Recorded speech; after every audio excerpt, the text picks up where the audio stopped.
Nah, karena kita ini jalannya susah dan ini tebing, wah.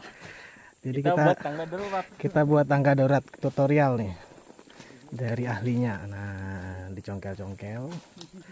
Nah, jadi bisa bikin step kaki kayak gini nih. Karena ini bisa dibayangin nih, sekitar 4-5 meteran dan semuanya sama sampai sana full. Nah, jadi solusinya simple banget, tinggal bikin jalur kecil untuk naik tangga gini doang sih. Tapi ya nggak doang juga sih.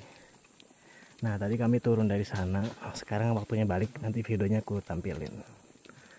Nah, 1, 2, 3, 4. Nah, kan mantap. Nah, gini ya, simpel aja pakai parang. Kalau nggak ada parang bisa pakai kayu sampai ke atas.